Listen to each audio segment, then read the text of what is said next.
Este es un programa emitido con anterioridad.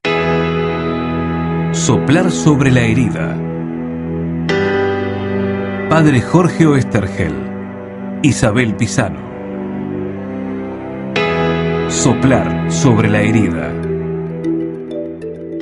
Por eso, en nuestros países, cuanto más nos salteamos las instituciones y más imponemos la voluntad de algunos sobre las instituciones, más vamos deteriorando la democracia. Auspicia este programa. Todos los libros en La Cueva, con todas las tarjetas de crédito. Avenida Arias 2354, Castelar. 4489-4164. Y Avenida San Martín 2651, Caseros. 4734-4440. En La Cueva, con todas las tarjetas de crédito.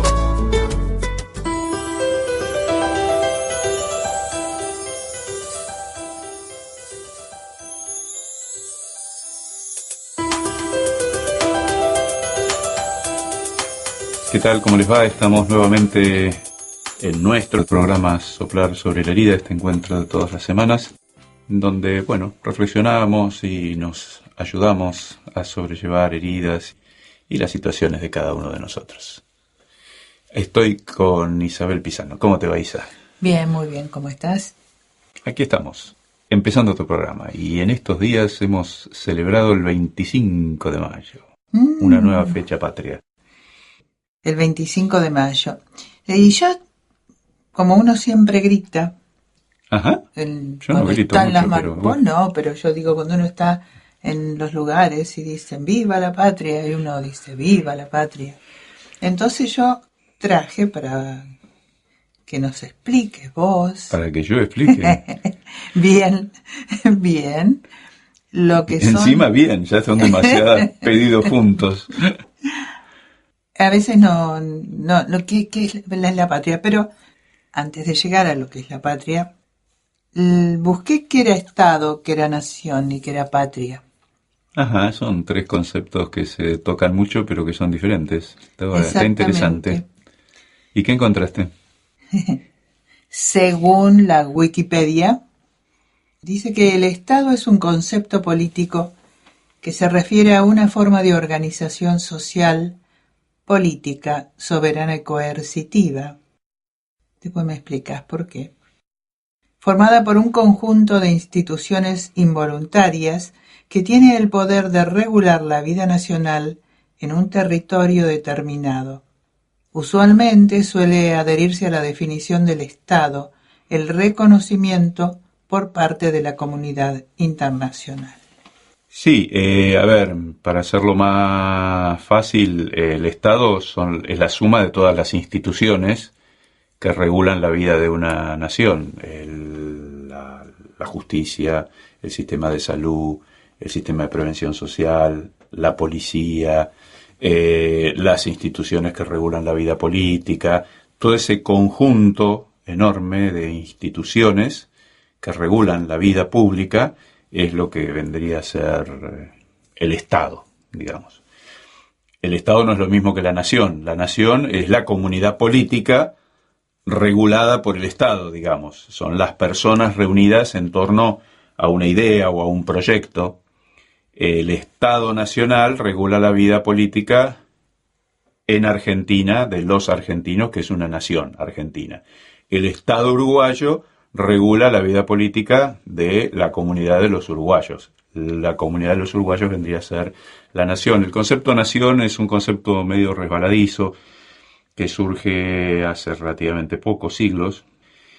Los reinos se fueron dividiendo en naciones, digamos, con toda la reforma a partir fundamentalmente de la Revolución Francesa.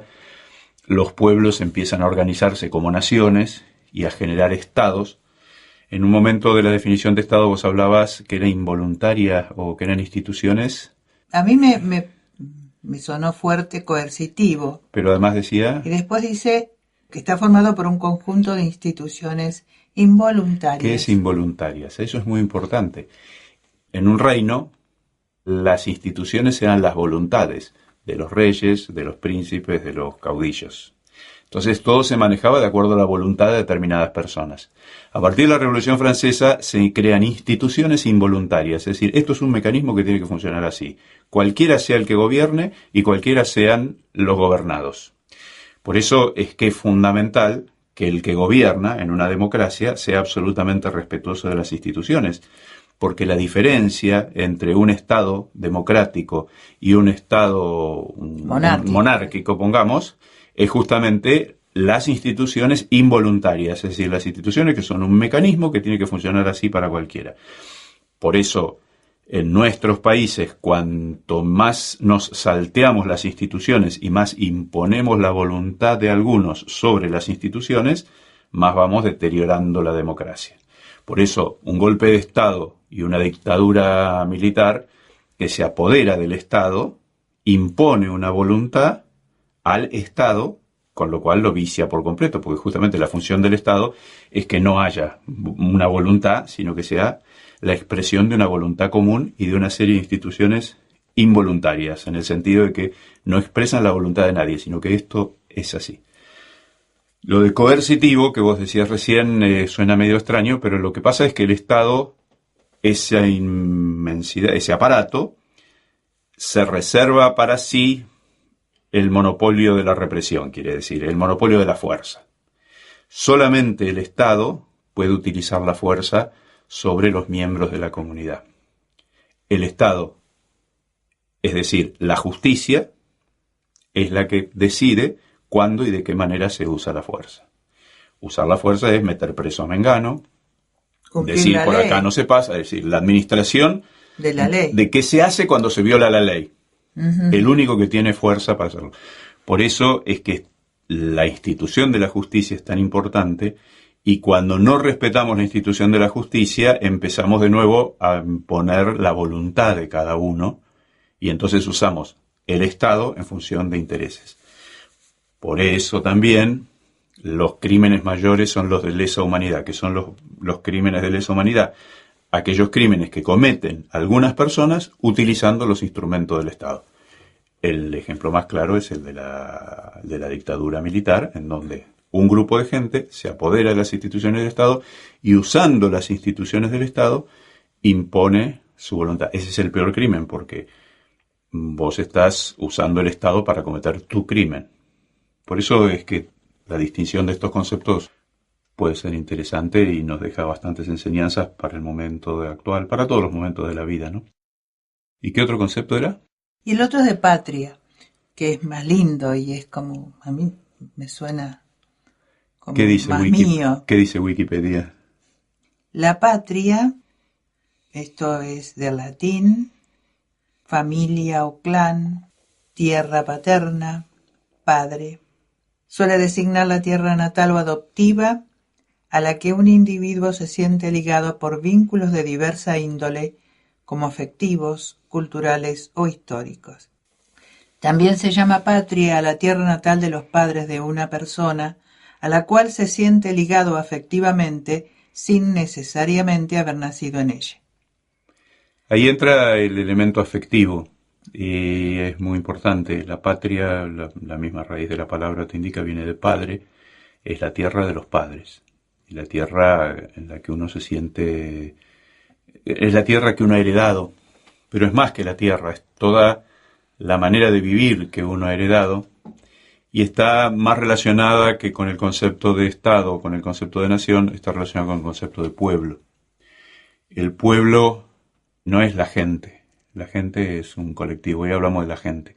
El pueblo es una comunidad que tiene una historia, que tiene unos valores, que tiene unos símbolos comunes. Nosotros nos sentimos parte de un pueblo cuando vemos la bandera, cuando escuchamos el himno, cuando hacemos determinados gestos que nos expresan, qué sé yo, el tango, el folclore. Son todas cosas que tienen mucho más que ver con el afecto y con lo que hemos recibido desde la infancia. Volviendo sobre lo que hablábamos antes, el Estado tiene que regular la vida de un pueblo, pero lo primero es el pueblo. Lo importante es ese pueblo que se expresa justamente a través de un sistema, de una serie de instituciones. que son las elecciones y las distintas formas de participación, que le van dando forma a ese Estado. La clave es la noción de pueblo y la noción de patria. Eso es lo más vivo, lo más real. El pueblo, la patria, se construye un Estado y se constituye en una nación. Eso es lo que explica Wikipedia. A lo mejor hay que explicar lo que es Wikipedia. Wikipedia es una enciclopedia que hay en la red que se va construyendo, que vamos construyendo entre todos, digamos. Wikipedia se ha convertido en una enciclopedia muy útil. Te puede despistar un poco porque a veces hay nociones que no son las mejores. Sí, pero siempre está a mano y sirve para empezar el tema. Bueno, por otro lado, al margen de esto que estamos hablando, el otro día escuchaba a un señor que es un ejecutivo de Wikipedia, aquí en el país no sé cómo se maneja eso, y decía que puede haber errores, pero como la gente se da cuenta, inmediatamente los va corrigiendo. Lo pone. Sí, sí. Lo que quería decir es esto, que cuando uno habla de patria, piensa y desea otras cosas, porque está el lazo afectivo, está el pueblo como concepto de pueblo, no de serie de personas. Entonces, cuando uno está lejos, extraña la patria, no extraña la nación ni el Estado. Es la patria con todo eso que la conforma, que tiene que ver con el amor y que tiene que ver con lo afectivo, ¿no?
Soplar sobre la herida.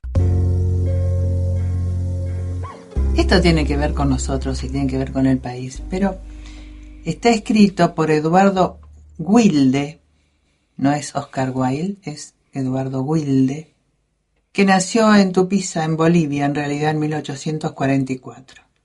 Después se recibió, es curioso, pues se recibió de médico aquí en nuestro país y su tesis fue sobre el hipo.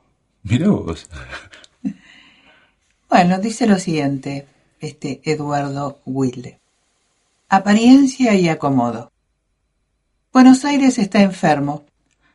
Lo han dejado las epidemias de cólera y fiebre amarilla, pero lo aqueja otra enfermedad interna.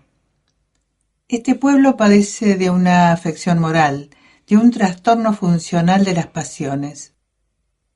La causa de esta afección es la necesidad, pero no la necesidad imperiosa de vivir y poder emplear los elementos necesarios para mantener en función los organismos. Generalmente hablando, los habitantes de Buenos Aires tienen qué comer, con qué vestirse, aire para respirar, terreno en que caminar, luz para ver y todos los demás elementos que utilizan los órganos para mantener sus funciones.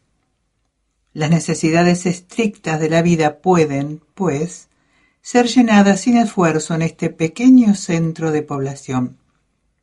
Pero no sucede lo mismo con las necesidades ficticias, que no por ser menos reales, son menos apremiantes.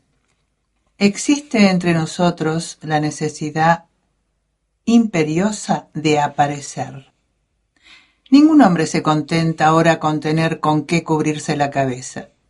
Si hay que cubrirla, es necesario hacerlo con un sombrero de moda y perpetuamente nuevo. Ninguna mujer usa su pañuelo para guardarse del frío de las noches y de la humedad de la atmósfera. No, señor. Para obtener este propósito necesita una gorra, y no una simple gorra, sino una gorra con flores. Si además de esto la mencionada gorra tiene la sobresaliente cualidad de haber sido comprada en la calle Florida, la necesidad de cubrirse la cabeza queda enteramente satisfecha. Para tener sombrero siempre a la moda y siempre nuevo, es necesario comprar muchos sombreros. Y para poseer una gorra siempre servible, es necesario comprar gorra para iglesia, gorra para invierno, gorra para teatro, gorra para paseo, gorra para levantarse, gorra para estar despierto, gorra para dormir. En fin, es necesario tener un cargamento de gorra de todas clases, tamaños, formas y colores. Excusado es decir que para llenar la necesidad de no resfriarse se necesita actualmente una pequeña renta de 500 patacones al año. No quiero irme de la cabeza a los pies para no dar un salto sobre los órganos intermedios, que tienen también sus necesidades, y no quiero hablar de las necesidades de esos órganos, porque ha de resultar que para vestir a un hombre y satisfacer sus pasiones se emplearían sin desperdicio las rentas de una aduana. Felices tiempos aquellos en que comer sopa de tocino los domingos constituía el supremo de los goces y en que cuidar las cabras a caballo era lo más loco e increíble de las ambiciones. De su peso cae aquí la reflexión de que para satisfacer las necesidades de un individuo de nuestro tiempo se necesita mucha plata. Trabajar y lucir son dos cosas que se excluyen. El obrero que trabaja toda la semana viste de blusa por el interés de conservar su paletot para el domingo. Pero ¿qué se dirá de un hombre conocido que usara sombrero bajo los más de los días y de felpa y alto solamente los domingos y días de guardar? El qué dirán importa, pues, una necesidad, la necesidad de trabajar poco. Y si se pone esta necesidad al lado de la de ganar mucho, resulta lo que todos sabemos, es decir, que los más desean un buen acomodo. Un buen acomodo quiere decir en castellano un empleo en el que se trabaje poco y se gane mucho. De ahí la ingente suma de pretendientes que tiene cada puesto vacante. Para alcanzar un empleo se necesita empeños, buenas relaciones. Cualquiera diría que para ocupar un puesto se necesita aptitud, pero esto que parece verdad a primera vista es un sofisma en Buenos Aires. Las aptitudes son cualidades en que menos se piensa. El favor, la recomendación y la condescendencia germinan de un modo alarmante y han dejado enfermiza a esta sociedad. Verdaderamente en Buenos Aires el valor al mérito ha desaparecido o se ha desvirtuado. Tener amigos. ¿Quién no tiene amigos en un país en que todos somos iguales? Es la mayor de las ventajas. Los puestos en los que se gana dinero circulan en un núcleo de amigos. No se pregunta cuál es el más apto, sino cuál es el mejor recomendado. De esto resulta que la vida de las entidades políticas, financieras, comerciales, literarias e industriales es insoportable por los tiempos que corremos. ¿En qué año está escrito eso? Mira, él nació en el 1844, murió en 1913. Así es que... la segunda mitad del 1800. Y sí, hacia fines, ¿no? Poco más o menos. Hablando un poco de la idiosincrasia de los pueblos, hay cosas que no han cambiado. Y esto te muestra cómo lo que hablábamos de la patria, ¿no? Y de los pueblos. Heredamos valores, maneras de ser. También heredamos no valores y manías y formas que hacen la convivencia también difícil y que forman parte de nuestra idiosincrasia, pero que en realidad tendríamos que ir superando, ¿no? Sí, a mí cuando encuentro alguna de estas cosas me interesa por la manera que tiene, en este caso Wilde, de mirar la sociedad con esta cierta, no sé, es entre irónica y desilusionada. Y yo creo que cambiaron las cosas. De hecho, cambiaron las maneras, ¿no? Uno no usa sombrero, bueno, todo usa la gorra, claro, todo ese tipo de cosas. El tema de las gorras y los sombreros no es. El problema es que ahora son BMW y Audis y ese tipo de cosas, que también hay que cambiar todos los años, o computadoras, o iPad, o iPod. Pero siempre aparecen cosas que parece que necesitamos, pero en donde siempre se mezcla la necesidad de usar eso que necesitamos como una forma de mostrarnos y una forma de ocupar un lugar y una forma de diferenciarnos. Eso es de la naturaleza humana desde siempre. Pero lo otro que decía de la vivada, del acomodo, del trabajar lo menos posible, ganar lo más y conseguir siempre ubicarse a través de amigos y no a través de aptitudes, desgraciadamente está tan presente como lo otro, ¿no? Sí, a mí, claro, no son las gorras, no son los sombreros, pero esto de ser marquista, de comprarte las zapatillas de una marca, de comprarte los jogging, la ropa, sobre todo ese tipo de cosas que uno utiliza, que utilizan los jóvenes, que siempre están pidiendo si no tienen estas zapatillas, obviamente en una clase social, ¿no? Sí, pero en cualquier caso y para todas las clases sociales, por eso hay gente que a veces mata por unas zapatillas, esas marcas dan identidad y se busca la identidad en esas cosas. Son cuestiones bastante profundas, como lo decía bien el autor. Las necesidades básicas las tenemos porque todos podemos comer, caminar, todos nos pueden comer, pero bueno, más o menos. Pero hay otro tipo de necesidades que tienen que ver con los sombreros, con los gorros, con los pañuelos, que son importantes porque marcan identidad y marcan un lugar en la sociedad. Y para un chico tener determinada zapatilla de determinada marca no es que le gusta la zapatilla, es que le da un lugar en la sociedad, y entonces eso se utiliza muy bien desde la publicidad también.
Soplar sobre la herida.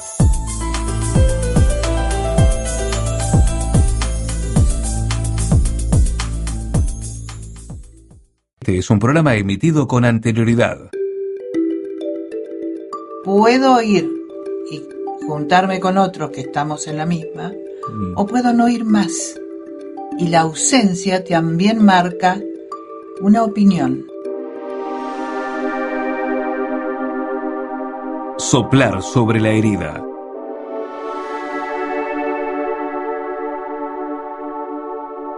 En estos días de tantos cambios, de todo tipo que vivimos, apareció un fenómeno que me parece que es muy importante y que es interesante conversar. Apareció un personaje en España que es un personaje colectivo, un personaje formado por muchos personajes, que es toda esa gente que de golpe, de la nada, aparentemente, apareció protestando y ocupando todas las plazas públicas españolas, el personaje del indignado. Y me parece que es un episodio muy destacable, muy raro en España además, un país tan afecto a la ley, al orden, que de golpe aparezca todo esto así, muy raro en Europa, porque si bien Europa tiene muchas revueltas y mucha gente que protesta, en este caso no hay otra razón más que un descontento que no tiene nombre, que es medio difícil de definir y de describir.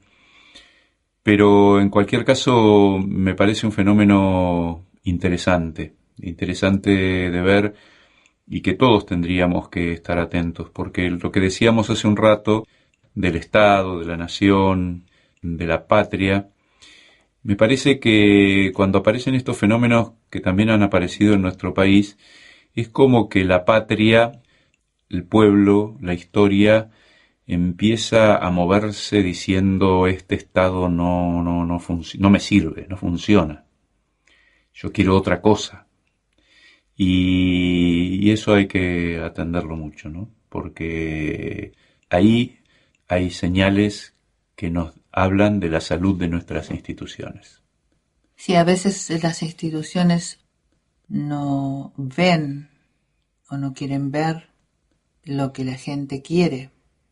A lo mejor lo pide en un encuentro o en estas concentraciones pacíficas como en España, y a veces las proclama por omisión, es decir, por ausencia, diría yo. No concurriendo, no yendo. De esa manera uno también habla.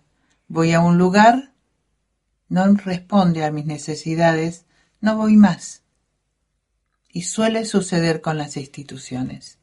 Entonces, puedo ir y juntarme con otros que estamos en la misma, o puedo no ir más. Y la ausencia también marca una opinión.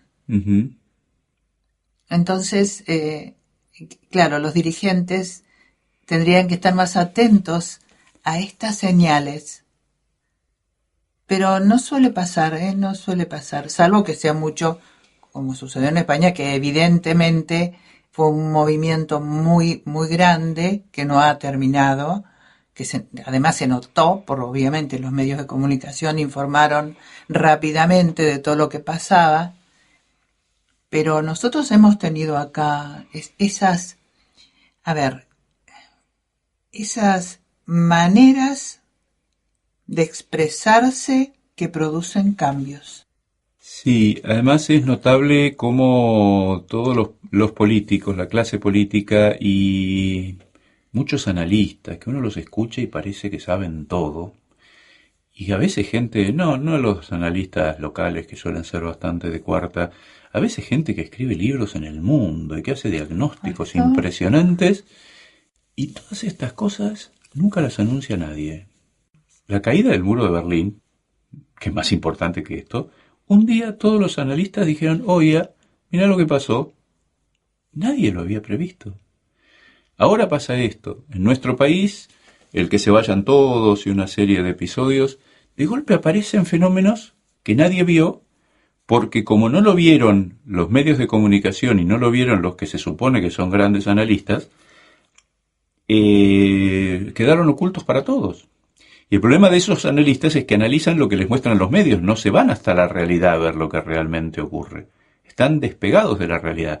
Y cada tanto la realidad de golpe se mueve, una especie de monstruo ahí abajo que nadie había previsto que se moviera, y todo el mundo se asombra y dice, mira vos, ¿qué pasó?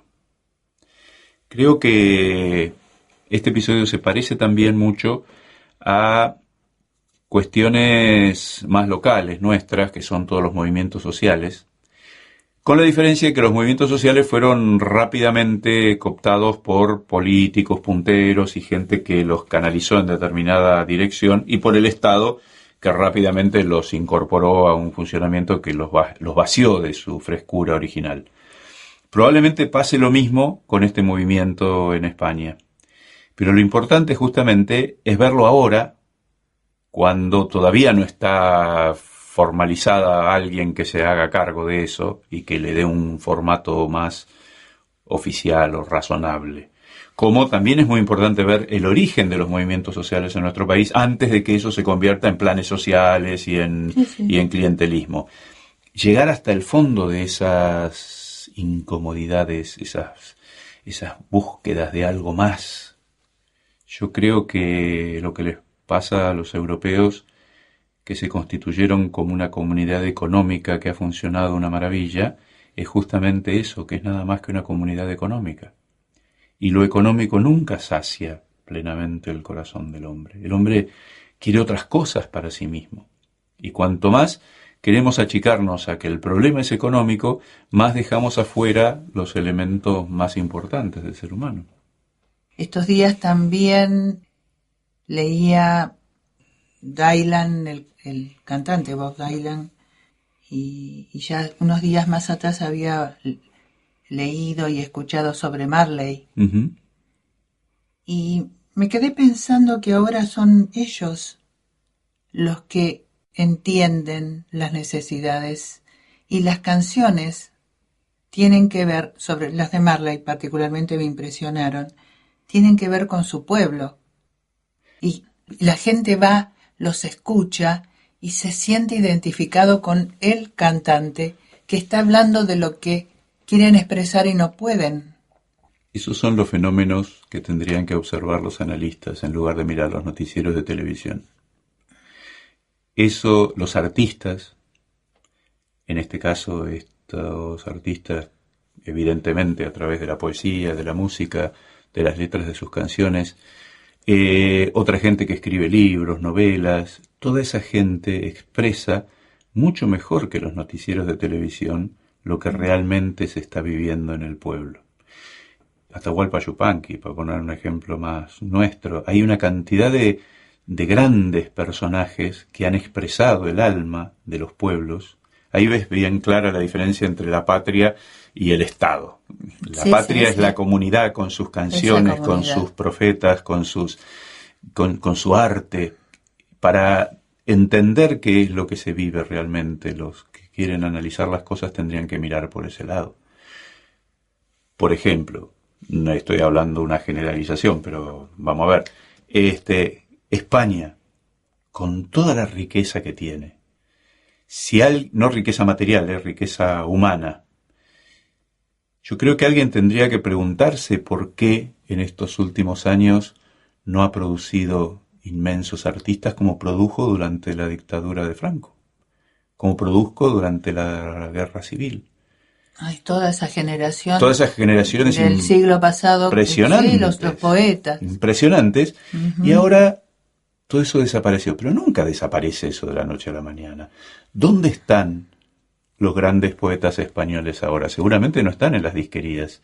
Pero un buen analista tendría que ir mirando por ahí abajo, que tiene que haber expresiones culturales muy importantes, en donde, no conozco el fenómeno, pero me juego la cabeza, que de ahí, de golpe, emergen este tipo de movimientos. Que ni siquiera nosotros podemos registrarlos porque nadie se dedica a seguir qué es lo que pasa por ahí abajo. ¿Qué es lo que escucha la gente? ¿Qué es lo que escucha? ¿Qué es lo que ¿Qué lo expresa? atrapa? ¿Qué es lo que realmente la pone en movimiento? ¿Qué es lo que le importa? Esto tiene que ver con festivales de rock, con análisis de las letras, con ver qué es lo que se lee, qué es lo que se busca en internet, que no es los noticieros, no es la tapa de los diarios. Y en nuestro país el trabajo tendría que estar también por ahí. No son las elecciones, me da lo mismo quién gane las elecciones. El tema es lo que realmente está pasando por abajo. ¿Qué está pasando en el mundo de los jóvenes? ¿Qué está pasando? ¿Qué hay en el rock nacional? ¿Qué hay en el teatro? ¿Qué hay en la pintura? Por todos esos lados se tiene que estar expresando ahora lo que va a repercutir realmente en el futuro. Como ahora Bob Marley es una realidad 30 años después, en donde era, bueno, un cantante jamaiquino, medio drogado que andaba por el mundo, y así terminó, y de esa manera anulamos todo. Pero resulta que pasan los años y sigue vigente, y sigue importante. Ese tipo estaba diciendo algo.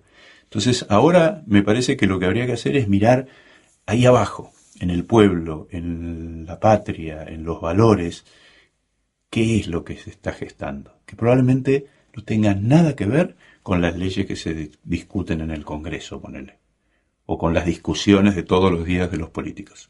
Llegan de noche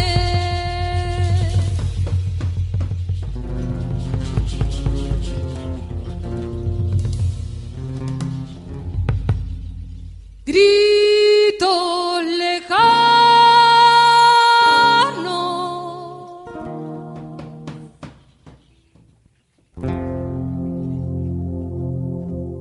golpea la luna, tiembla de miedo algún charco que en Salamanca llaman campanas. Los hombres quieren matarse empuñando un arma.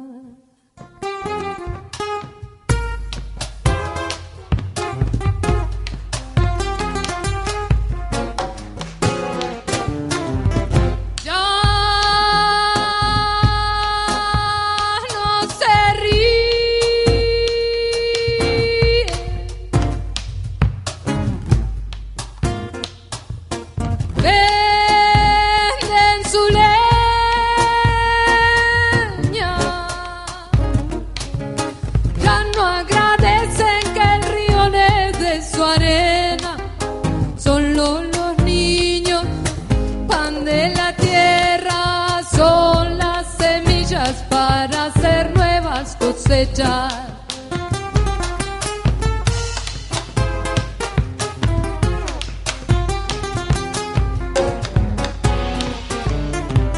Tranquen las puertas,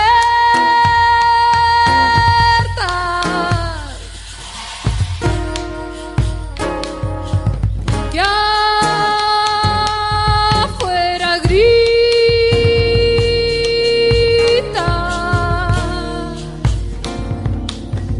Aves grises buscando llevarse un alma, sobre los techos ya han hecho nido. Triste está el cielo, la paz del pueblo se ha ido.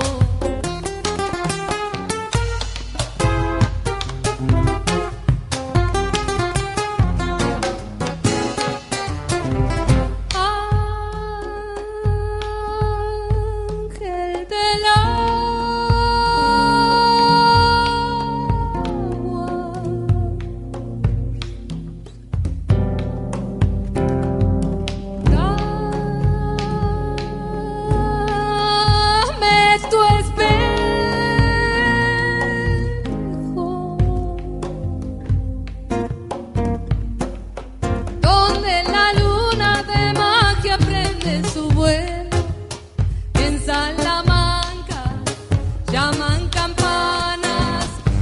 hombres quieren matarse empuñando un arma.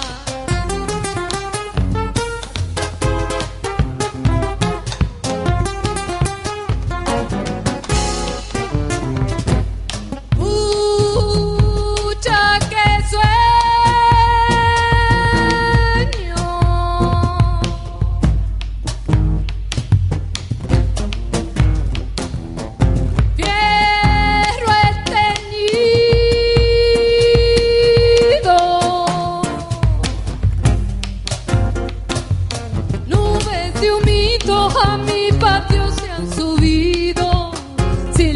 la pava, cantan rubialas, el monte ríe, le da ojos a mi esperanza. La la la la la la la la la la la la la la la la la. Soplar sobre la herida. Falta un montón para Navidad, pero los textos de los evangelios que me recuerdan todo este diálogo que estamos teniendo sobre la patria y la nación, los pueblos, el texto que me viene son los de Navidad, de Jesús naciendo en un pueblo, de Jesús con sus padres que iban a cumplir con un censo. Ahí tenés una obligación de un Estado que le impone a sus ciudadanos el ir a censarse. De Jesús, del niño Jesús que se dice de entrada que vivía sujeto a sus padres, aprendiendo todo lo que tiene que aprender un niño, y de ese Jesús que a lo largo de toda su vida se muestra tan profundamente judío y miembro de su pueblo y amante de su pueblo, en conflicto con las autoridades, en conflicto con leyes que él considera injustas, pero no desde afuera, sino enraizándose en una historia y asumiendo toda la historia de su pueblo, valorando toda la historia de su pueblo.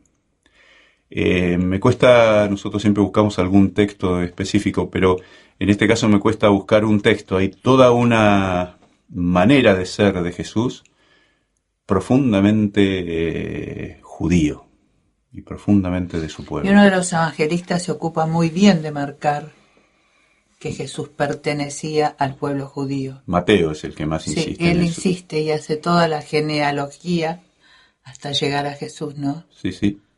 Forma parte de la insistencia que se pone en los evangelios de remarcar que ese Jesús no es un espíritu o un personaje mítico. Es realmente un hombre que forma realmente parte de la historia de un pueblo, que se educa en un contexto popular, recibiendo la cultura de su pueblo, que habla de la manera que hablaba su pueblo, que explica las cosas, las parábolas y toda la forma de hablar de Jesús. Él le da un uso que es deslumbrante y maravilloso, pero era la manera de hablar de su pueblo, era la manera de transmitir cultura en un pueblo que no leía y escribía. La manera de transmitir la cultura era a través de cuentos. Y Jesús usa esa manera, usa maneras propias de la cultura. Va a los casamientos, describe las ceremonias, describe las comidas. Todo es profundamente cultural y se lo muestra siempre bien metido en un tiempo, en un espacio y en la historia de un pueblo. Eso le da una riqueza a su vida y nos hace pensar sobre la importancia de cada uno de nosotros de formar parte de un pueblo. Si uno quiere ser realmente cristiano, tiene que estar profundamente metido en su pueblo, en su historia. Esos cristianos que no pertenecen a nada concreto y que viven hablando en el aire de lo que habría que hacer, son poco creíbles como cristianos justamente porque no están bien enraizados en un pueblo y en una historia, y en unos valores. Claro, uno lo vive a Jesús con esos 3 años de peregrinar en realidad, de misión, su vida pública, claro. Cuando sale, entonces sale, sale, y sin embargo es judío. Y hay 30 años antes de silencio perteneciendo. Es judío y sale de su lugar y sigue siendo judío. Digamos, un poco pensando en los argentinos, suponete que están en otro país y demás, Claro. que también tienen la señal y tienen la marca de ser, y que por ahí se da uno más cuenta cuando está afuera que cuando está adentro, pero como que es de una familia. Es decir, la patria para mí es como esto, es la raíz. De hecho, en la historia de Israel el gran castigo es el destierro, el que vinieran los enemigos y se los llevaran a Babilonia, y no poder vivir su tierra y la necesidad de reconquistar su tierra, que era reconquistar su templo, reconquistar sus valores, reconquistar el tejido social. Y se sigue luchando por eso, ¿no? Y se sigue luchando por eso. hay una valoración de todo eso que muchas veces de cuando hablamos desde la fe cristiana no lo enunciamos con respecto a Jesús y además tampoco lo vivimos con respecto a nuestro tiempo. Una buena comunidad, por decir así, cristiana, es una comunidad bien metida en la historia del lugar ese a donde está desarrollando su vida.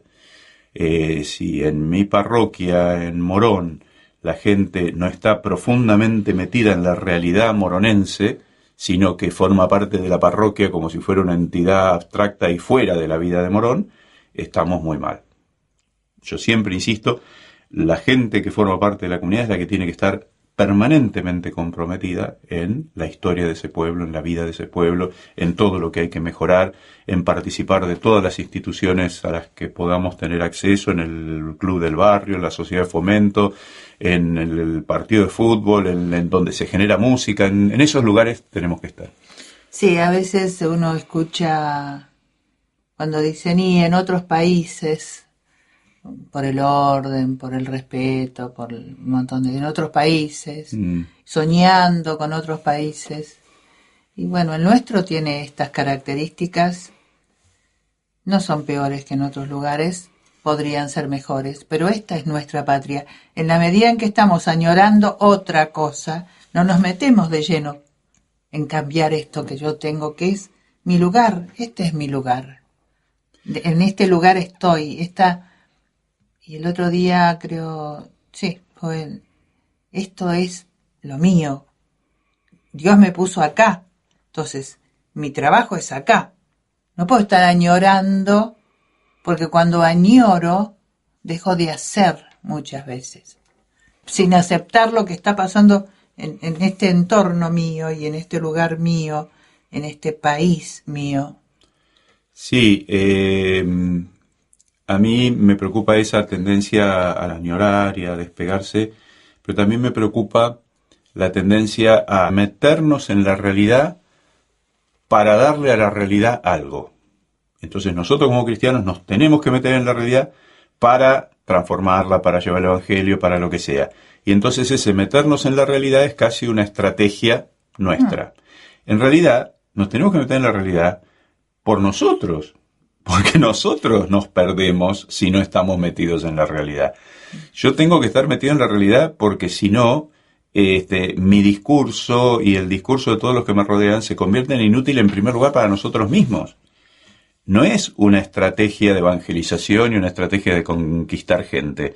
Es una estrategia de supervivencia en el sentido de que yo soy eso y tengo que nutrirme de lo que es mi comunidad para poder vivir mi vida cristiana. Eso además después redundará en beneficio de otra gente porque yo creo que tengo un montón de cosas para aportarles. Pero el motivo por el cual me tengo que integrar no es para modificarlos, para imponer, para difundir, para evangelizar, sino para ser realista simplemente. Yo no puedo no formar parte de una comunidad y mi comunidad se empobrece cuando se separa y cuando se convierte. Justamente una secta es eso. Un grupito que creen que son pocos y que tienen que ser pocos porque son tan buenos que los demás se van a convertir de ver lo buenos que son y la razón que tienen. Eso es lo menos de iglesia que hay en el mundo. La iglesia está siempre metida en el mundo, en la realidad, en el pueblo y nutriéndose de eso y después aportando algo, pero porque se nutre de eso. Sí, es cierto que tenemos a veces esta cosa de estar en la vereda de enfrente observando. No solamente desde la iglesia, desde el barrio. Es cierto. Desde el barrio, es más que desde la iglesia, total, sí. Mirá lo que pasa, o es como que es difícil esto de estar, pero como si no estuviéramos. Uh-huh. Estamos de paso, no somos el barrio. En el barrio pasan cosas, que es lo más cercano que tenemos. Pero nosotros no somos del barrio. No conozco al vecino de acá.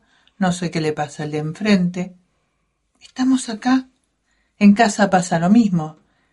Entonces, en la medida en que no aprendemos a que somos parte, somos y nosotros constituimos esta sociedad con lo bueno y lo malo que tiene, este país con lo bueno, hasta la riqueza soy. Exacto. de este país. Yo que trabajo, que estudio, que pienso, que entrego lo que sé, que comparto. Yo soy riqueza para el país. Eso Para es lo que mi eso es lo país. que celebramos el 25 de mayo.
Soplar sobre la herida.